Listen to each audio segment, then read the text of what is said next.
my name is Clionadh, and today let's talk about my favorite, not just makeup favorites, but favorite in general, like all of the items that I have loved that I actually purchased in 2024.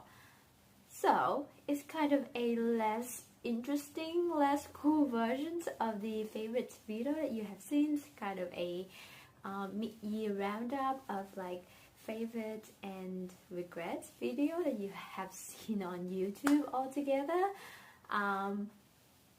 Because I am trying to cut back in terms of buying new things, and I'm actually doing a no buy July. When I say no buy, except food, and then like essentials, I try not to buy anything in July, including even toothpaste and mouthwash. I do have backup of those things, so I don't need to buy.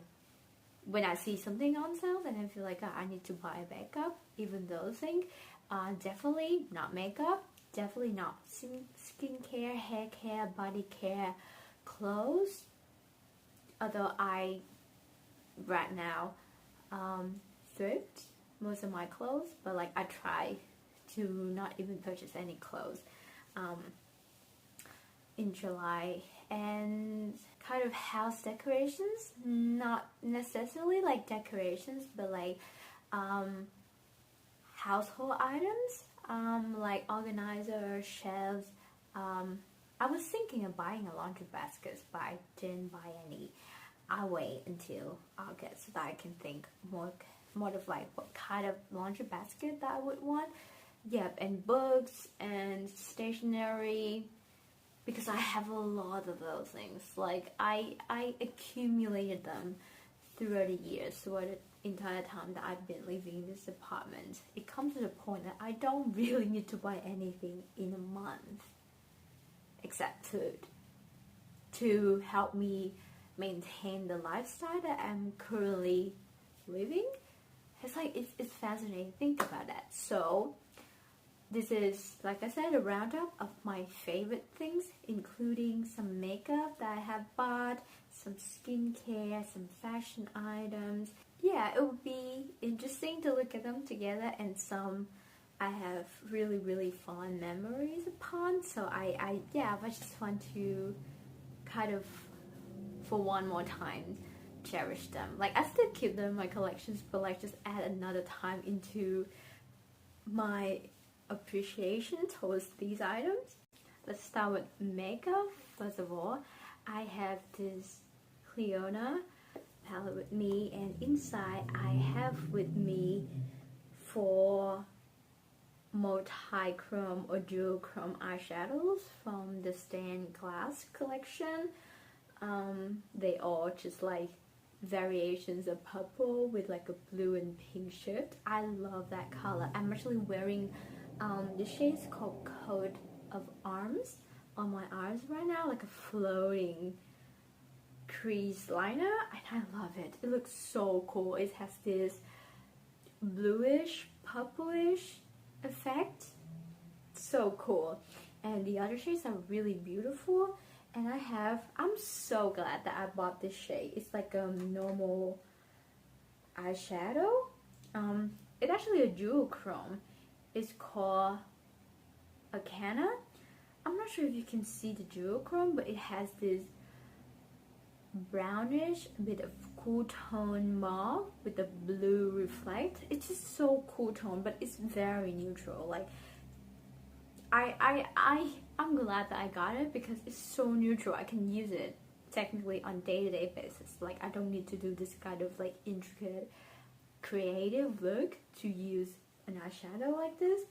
And I got like also kind of like a single eyeshadow from their Dragon Fruit collection. I believe it was a collab. So on the photo I thought it would be more of a red because I kind of wanted like a pinky red with a sand and like slightly metallic finish in my collections, and I kind of want to try that kind of shade, but it turns out to be a bit magenta pink. Not really my favorite in terms of color, but because it's not a red, I'm kind of like, yeah, I maybe that was my mistake looking at the photo and thought, that would be a cool red, but no, it's not. It's pink. It's a yeah, it's a hard magenta pink. But yeah, it's okay. I'm glad with my other selections, and it's so special. Like, I love this palette. Like, and it cost me 80 Australian dollars for the whole thing. It was on Black Friday sale, so I got a bit of discount. But when you plus the extra shipping fee to Australia, it's kind of okay. That's quite expensive, like $80 for 6 eyeshadow. But I have beautiful, extremely cool multi-chromes. It's like my dream come true. Yeah. Have I told you this from Clionadh Cosmetics? It would be very, very late up to this point, like rambling for about 3 minutes about these eyeshadows without telling you they are from Clionadh. But yeah, anyway, like you probably can tell, like look at this packaging. It's so iconic, so cool. Just a side note, this palette, I got it at the end of 2023, but didn't have a chance to like fully test it and fully use it until kind of the beginning, kind of around February of 2024. So it technically my 2024 purchases. I'm not sure why I did that, but I'm making the rules here. So in my rules, I consider this a 2024 purchases. Okay, I have here with me RMS Beauty ReDimension Hydra Bronzer. I have the shade Beachwood Patty. I have talked at length about this bronzer. I make a whole video swatching and try this bronzer on my face, so you can check out that video if you feel like to. But I just really adore this bronzer. It's so beautiful. It has the gel to powder kind of texture, so it doesn't have any powder kickback. I love that. It's very smooth and illuminous on the skin. I'm wearing it right now, and it has this kind of like bronzing glow, but so undetectable on your skin in terms of texture. It's just really nice. Like I feel like I have this healthy bronzy glows for my skin, for my complexions alone, not using any powder product at all, because just the finish is very smooth and sophisticated in a way. And it has this beautiful rosy undertone, and I don't know, I try this bronzer as my first cool tone, rosy tone bronzer, and I really enjoy it. I like use it like in my entire face, like a 3-in-1 bronzer, blush, highlighter, cheek product, and it gives such a gorgeous color. I love it. This is a lip liner that I bought in the beginning of this year. It's from Vendula. It's the Color Icon lip liner. Yeah, in the shade 666 Brandy Wine. Does it have to be 666?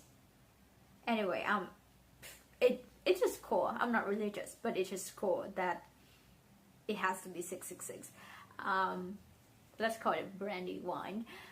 This is such a beautiful lip liner, and I didn't have much experience with lip liners at all, so I got it at a very, very affordable price, thinking that maybe this is the time for me to get on the height of lip liners in general, and I'm so glad that I have this. It has this kind of beautiful colors. It's like a wine brown with, yeah, it's a brown with like a red and pink undertone. And the formula, I appreciate the formula not to be too creamy and glidey. I try creamier and like lighter lip liners in the past, and I did quite like them because I feel like they get very muching around my lips, because my way of using a lip liners is to kind of line my lips but not overlining my lip. And then I smudged a little bit to like blur out the high definitions to give my lips like a blended but still define and sculpted look, but it has to be very natural and blurred.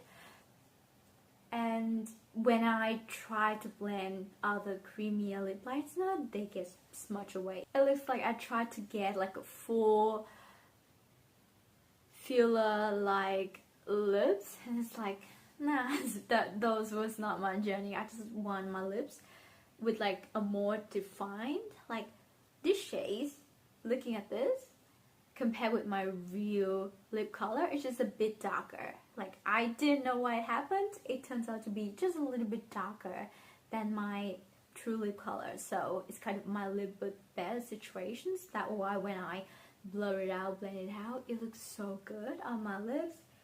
And yeah, I just appreciate such an affordable and great lip liner formulations. And because it's quite tough, like I said, it's not so creamy.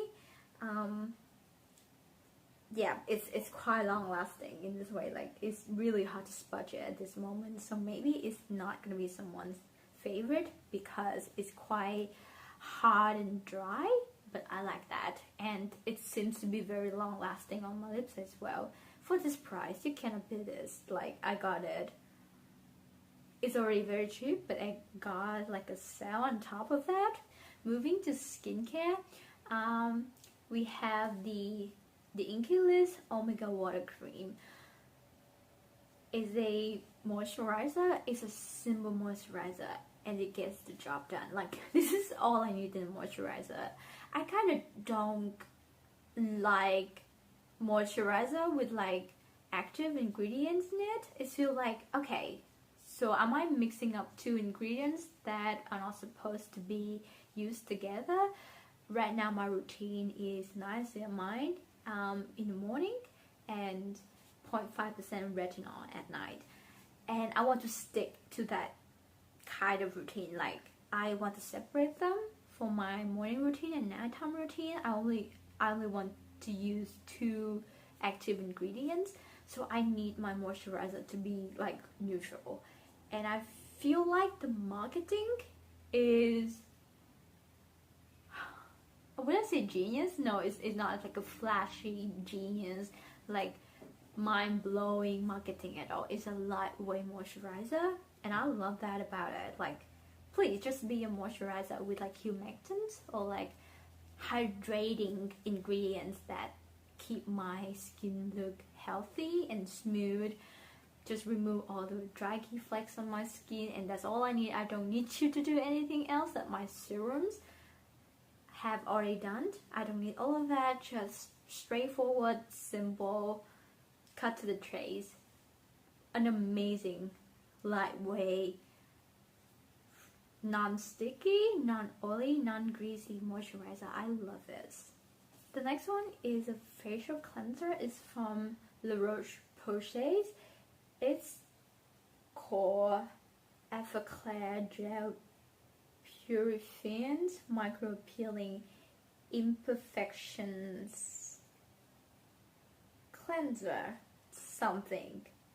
And then there's some French words. Okay, micro peeling purifying gel for persistent imperfections. Is a facial cleansing gel with 2% salicylic acid and LHA in it. So I want a cleanser like this. I actually using two cleansers in rotations, or depending on my skin needs, I would use either of them. So this one is for light exfoliation purposes, or like when I feel like, oh, my skin is breaking out, like I need something that's purifying and micro peeling. Like, now thinking about that word, I feel like it's quite harsh, but it's not at all. Like, I trust the 2% salicylic acid.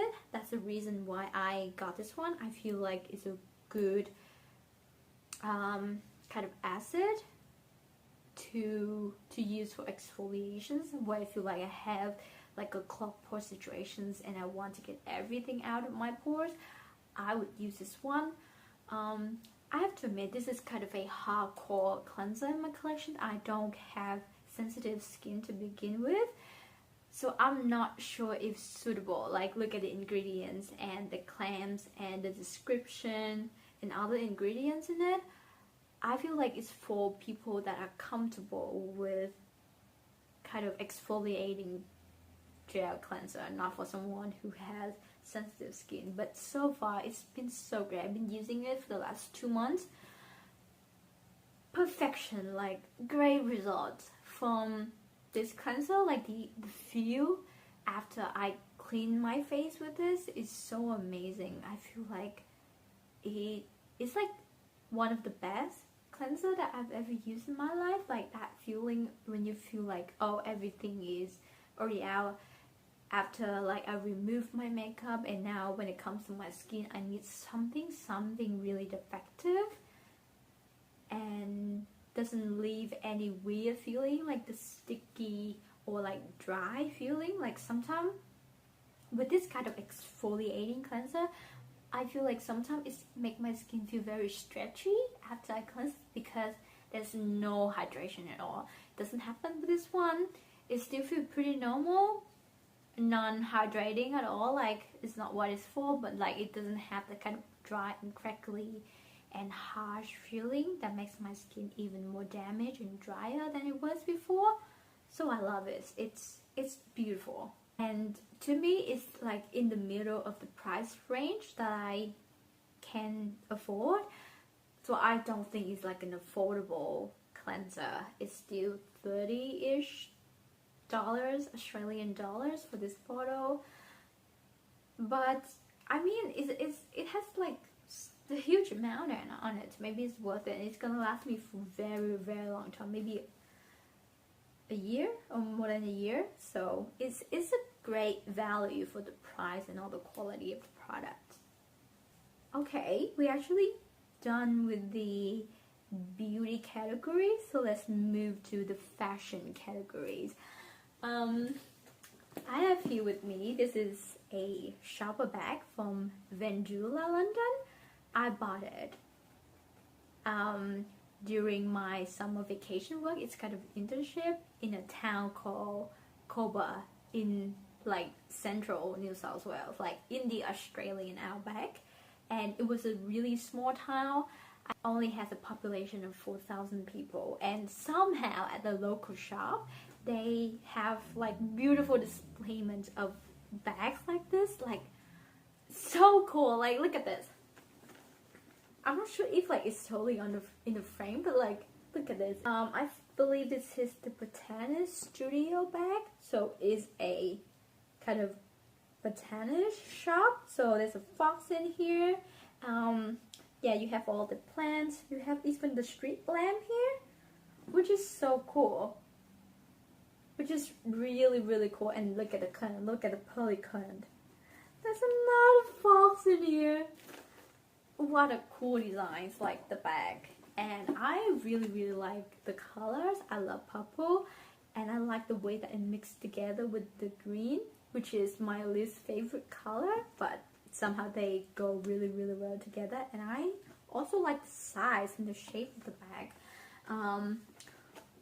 Because like when I buy the bag, I have to think about how much I can use it. I'm still a student, so most of the time that I go out, I go to my uni, and it could fit a lot. Like it doesn't look like a big one, but for example, I have here my Chromebook, which is like the main electronic device I use at my uni.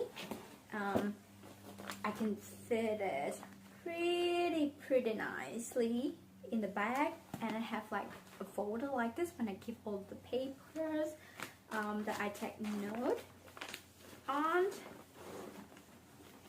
Yeah, just simply put it in, and then have my pencil case that I can also put it in like this. Like they all fit really, really nice in the bag. It's quite heavy, and it's quite heavy. Just be careful like what you fit in this bag. It might not be very friendly to the interior structure of the bag. So yeah, it was just like tear damage one day. Just make sure that you keep it light within the bag. I think this bag is really adorable and reminds me of that internship time, because so far I've only been in Perth. I took a trip to Melbourne and then I spent 2 months at that town in Cobar. That's pretty much where I have been in Australia in the last 2 years. So it's like kind of a capture of a period of time that I really appreciate in my life, where I got that internship, I got job done around the mine, where I tried to be a mining engineer. It's a good time. It reminds me why I want to be there and why I want to do that job. So it's kind of a piece of memory from that town that I want to bring with me to the present, and I want to remind myself that it's gonna be okay. Like, if I could live somewhere like that and I could do the job like that, it would be okay and I can do it.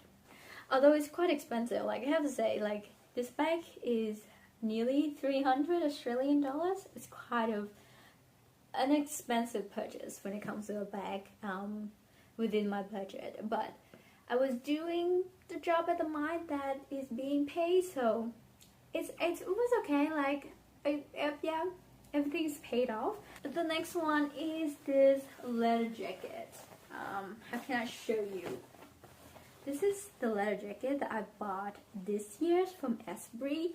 I bought it at the thrift shop. It's kind of a charity op shop in Australia called Good Sammy. I bought it for $22, and it's a real leather jacket. It's sheep leather, I believe, and comparing it to the original price of an ESPRIT jacket, it would be a steal. The original price of one of these would be around $200 to $300. Like, I didn't know that a jacket, if you buy it like new, would be that expensive, but it's a steal. Like, I'm really proud that I got it on such a steal, and I think this is a very cool jacket. Like, I've been wanting a black leather jacket for the longest time, because as a Gen Z, I am influenced by the media around me, and especially in winter. Like, I've been buying sweaters, knitwear, puffer jackets, things like that for the last 2 years that I've been here to prepare myself for winter. But I feel like a good real leather jacket like this is gonna be very helpful in the winter, and just cool and edgy. Like, my personal style is very kind of soft, colorful, and a bit more on the girly side. But with this piece, I feel like since I've been styling it, every look has been elevated, like adding a bit of a masculinity, a bit of coolness, edginess, like a bit of strength and toughness to the look. I really like that. I can still wear my fun, colorful, like cutesy t-shirt, like something very feminine and very like lacy, look really flowery and soft and elegant underneath. But like with this jacket on top, I feel like every look now has this kind of contrast that make people enjoy looking at. Like, sometimes when it's like high contrast, you feel like, wow, this is so cool, and this has something fun about it, and it looks fairly new. Like, it has sides of being worn, but it, you know, like worn leather jacket has like a bit of a uniqueness in this, because it has been worn. It means it's been loved, and there's some movements going on with the jacket, adds a layer to the edginess and the masculinity and the functionality of the jacket. It's fairly new. It's like, I don't see any scratch, in stain or tear in the leather. It's just a bit wrinkly. Like the texture, like the ulterior look of the fabric has been one has been a bit altered, like it has some wrinkles in it. It's a sign of one, not a sign of being damaged or anything, and I appreciate it. I am so proud of myself for getting this one. And finally, it's a book. It's a book called The Rise and Reign of the Mammals. I bought this book 3 weeks ago. I have not finished it, FYI, because it's gonna take me even longer to read this kind of book. It's a non-fiction book. It's about the mammal. It's from Steve Brusatte. He's a paleontologist at the University of Edinburgh. Yeah, in Scotland, I believe. And my boyfriend got this for me because he knew that I want to read this one, because this is my favorite dinosaur book. Just my favorite, purely favorite, and I've been reading it for years. It's called The Rise and Fall of the Dinosaurs, same author. This is kind of a sequel, like after this one. If you think about it, it's like after the age of dinosaurs is the age of mammals, so there's some correlations. And hi, I'm Claudia. If you have not known me, I want to be a paleontologist because at the age of 15 I watched the movie Jurassic Park, and my love for dinosaur and paleontology started since then. Even like in this book, look at my bookmark. It's actually a Lego card with Dr. Henry Wu. Is my favorite Jurassic Park / World franchise ever. I really enjoy him in the movies. But like, yeah, Jurassic Park, 1993, still my absolute favorite. I'm not sure about the Jurassic World franchise, but since that point, I've been dreaming of becoming a paleontologist. But I decided to become an engineer. So the world is big. You have time. Like I wish one day I could switch to become a paleontologist, but it's just like a child's part in me that wanting to be what I really want to be, and it feels like this is, I don't know, it's just like a really pleasant thing that he got me since we moved together, and I actually had a doctor appointment that morning because I have some health issue related to possibly stress and hypothermia during winter. So, but I didn't want to make a scene out of it. Like I didn't want to make it a bigger issue than it actually is. So I was hesitant to book a doctor appointment. He encouraged me to do so because it's just better than sitting and wondering what's going on with my health. So we did that. He took me to the doctor's appointment. Once again, that's the benefit of living with your partner. Like you get the full support of a caring partner. And we were 20 minutes early to the appointment, and he was like, hey, there's somewhere that I really wanted to go with you, and he took me to Dinosaurs. It's a bookshop near the doctor office, and he was looking for something. I thought he was looking for a book that he wanted to.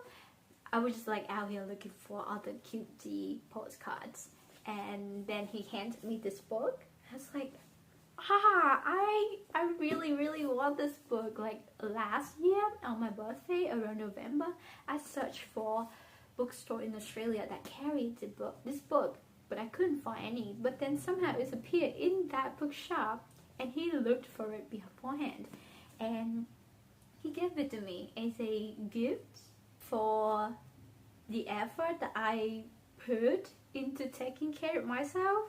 I don't know, like it's a couple of things. It's very cringy if you think about that, but to me it's really sweet and really kind of him, and it touches something that very deep inside of me of my childhood dreams, and I have grown to be an adult, still loving dinosaurs, still loving paleontology as a branch of science, and I feel small sometimes thinking about that I will forever be an amateur reading those books as just an amateur person who is really interested in science, in paleontology, in evolutions, in biological science in general. But I don't know, these moments encouraged me to think bigger, like even to imagine one day that I quit my current career to pursue academia, and yeah, just have a career a career that I really, really want. Yeah, he just, yeah, he's kind of my boyfriend. He's kind of my lighthouse, guiding me through the ups and downs in life, and even doubts right now when I have to accomplish certain things to become an engineer that I want to be. He's always there with me, and I appreciate that. I'm not sure if he knows that I have a channel and that I'm making YouTube videos, and that's a very, very small chance that he watched this, but like, if you do, I love you so much, and I really care about you, and I just want to thank you for everything that you have done to me, you have given me, and you are the best person that I've met in my life. And thank you for this book. Thank you, thank you, thank you so much. And thank you for believing in me. Thank you for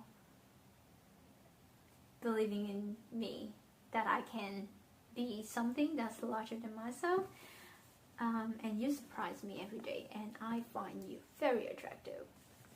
So that's the end of my less cool, less interesting video about my 2024 favorite so far.